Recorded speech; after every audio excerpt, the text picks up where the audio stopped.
नमस्कार। मैं नरेंद्र विश्वकर्मा आप सभी का आपके अपने इस YouTube चैनल नरेंद्र विश्वकर्मा में हार्दिक स्वागत करता हूं। आज हम देखेंगे क्लास 12th मैथ्स लेसन पाठ या अध्याय या चैप्टर 1 संबंध एवं फलन भाग 6। इसके पहले हम भाग 5 तक अपलोड कर चुके हैं, जिसमें हमने बेसिक और सभी उदाहरणों को समझा है, देखा है, जाना है। आज हम देखेंगे प्रश्नावली 1.1 प्रश्न 1 का पहला। तो सबसे पहले प्रश्न पढ़ते हैं।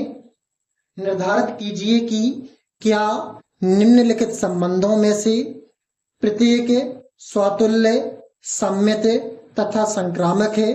इसको आपको स्पष्ट करना है।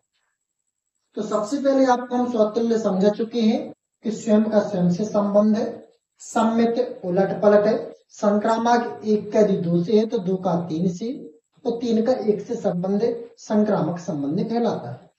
तो यह आपका प्रश्न पहला है। इसमें समुच्चय 1 से लेकर 14 तक दिए गए हैं। में सिद्ध संबंध आर इस प्रकार परिभाषित है। इसकी कंडीशन दी गई है समुच्चय निर्माण रूप। तो सबसे पहले प्रश्न में देखते हैं दिया है। तो दिया है में क्या दिया गया है?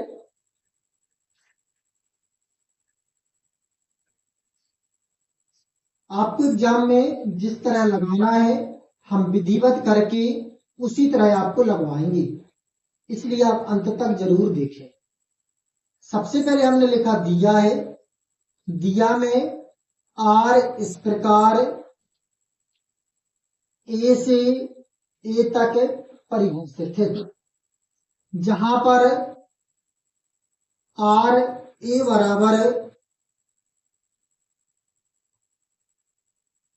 रोस्टर रूप दिया है 1 2 3 4 5 6 7 8 9 10 11 12 13 14 तक की संख्याएं दी गई। ये आपके रोस्टर रूप में दिया है, सॉरी ये समुच्चय दिया गया है। अब हम इसका क्या करेंगे, जो समुच्चय निर्माण रूप है उसे लिखेंगे। समुच्चय निर्माण रूप क्या दिया गया है? ये समुच्चय है, समुच्चय निर्माण रूप x का संबंध y से इस प्रकार है कि 3x माइनस वाई बराबर 0। तो चूंकि 3x माइनस वाई बराबर 0, इसलिए 3x बराबर y। इतना तो उम्मीद करते हैं कि आपको समझ में आ चुका होगा। यदि समझ में आ चुका है तो नीचे कमेंट बॉक्स में कमेंट करके जरूर ला दीजिए। यदि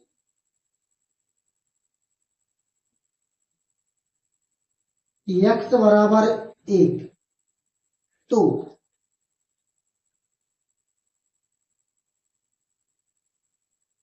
y बराबर क्या निकलेगा? 3 x के स्थान पर 1 रख देंगे तो y का मान निकल आएगा 3। इतना समझ में आया। अब हमने 1 रख लिया, अब हम क्या रखेंगे? यदि x बराबर 2 तो y बराबर 3x के स्थान पर रख देंगे 2 तो y बराबर निकलेगा 6। यहां तक तो आपको दिख रहा होगा स्पष्ट तौर पर। अब हम देखेंगे इसके दूसरे कॉलम की ओर। यदि x बराबर 3 तो y बराबर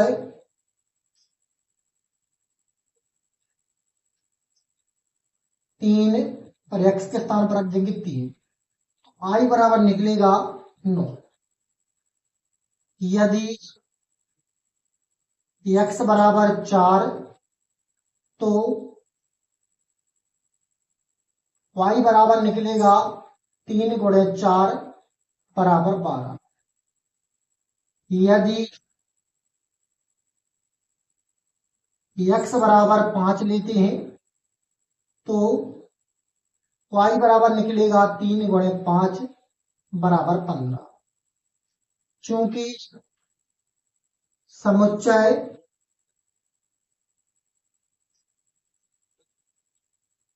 की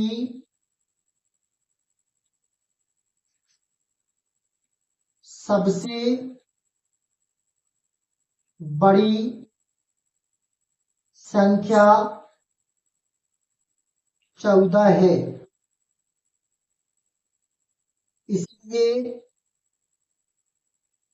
y बराबर 5 नहीं हो सकता है, क्योंकि सबसे बड़ा 14 है तो 15 तो बन ही नहीं सकता। तो देखें यहां पर क्या है।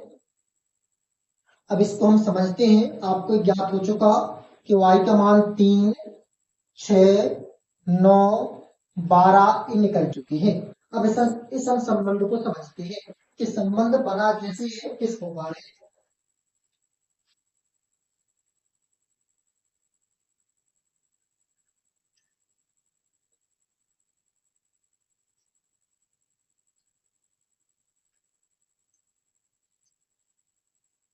तो देखिए आपको पता है ए से ए का संबंध है। ए में यहां पर ये आपका ए है, 1, 2, 3, 4, 5, 6, 7, 8, 9, 10, 11, 12, 13, 14। देखें ये आपका ए समुच्चय है और ए का हम ए से ही संबंध बना रहे हैं। यहां पर ये आपका x है, x के अवयव है, ये y के अवयव है। तो हमने जब 1 लिया था तो y का अवयव प्राप्त हुआ था, हमें 3 प्राप्त हुआ था। 2 लेने पर 6, 3 लेने पर 9 और 4 लेने पर 12 मिला था। तो 1 का संबंध 3 से, 2 का संबंध 6 से, 3 का संबंध 9 से और 4 का संबंध 12 से। इस प्रकार जो रोस्टर रूप प्राप्त हुआ r बराबर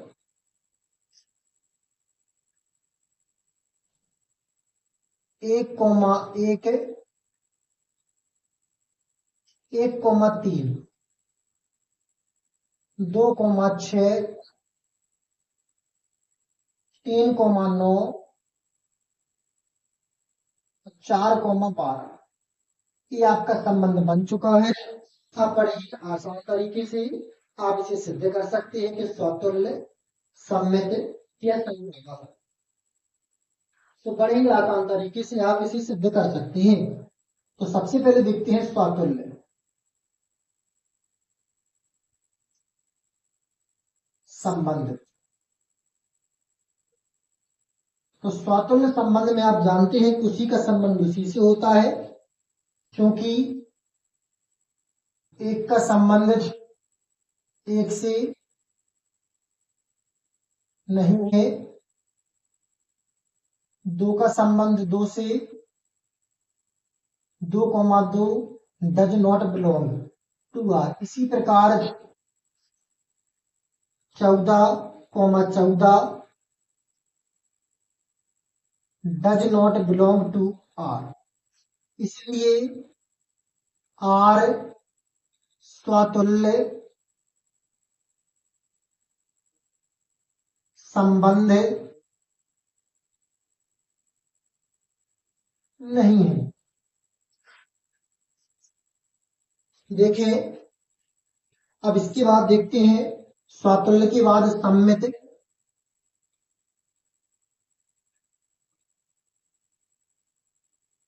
संबंध।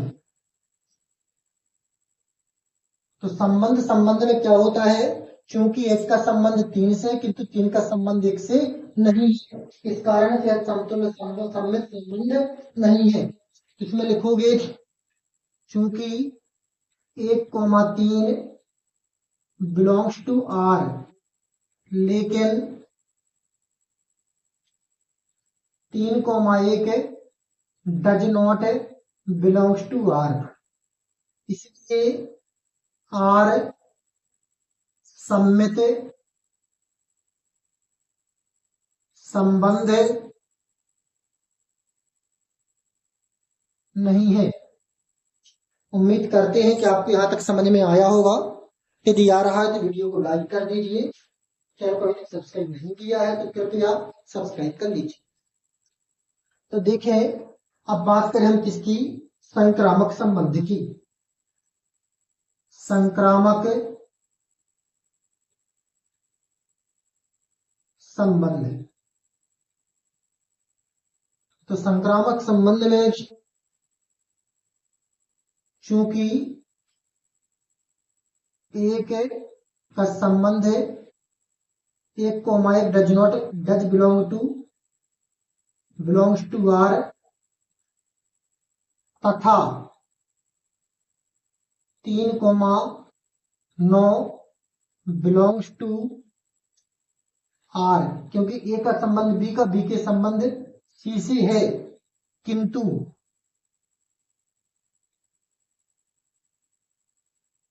9,1 does not belong to R, इसलिए आर संक्रामक संबंध नहीं है। तो इस प्रकार हम इसे पूरे तरीके अच्छे से समझ चुके हैं कि क्या कैसी कंडीशन लग रही है, किस प्रकार स्वतंत्र सम्मित संक्रामक नहीं है। यही क्वेश्चन पूछ रहा तो हमने सिद्ध कर दिया। उम्मीद करते हैं कि आपकी जानकारी अच्छी लगी है, आपको समझ में आ रहा है। यदि समझ में आ रहा है तो वीडियो को लाइक और चैनल को सब्सक्राइब कर लीजिए। फिर मिलते हैं एक नई वीडियो में नए टॉपिक के साथ, तब तक के लिए जय श्री राम।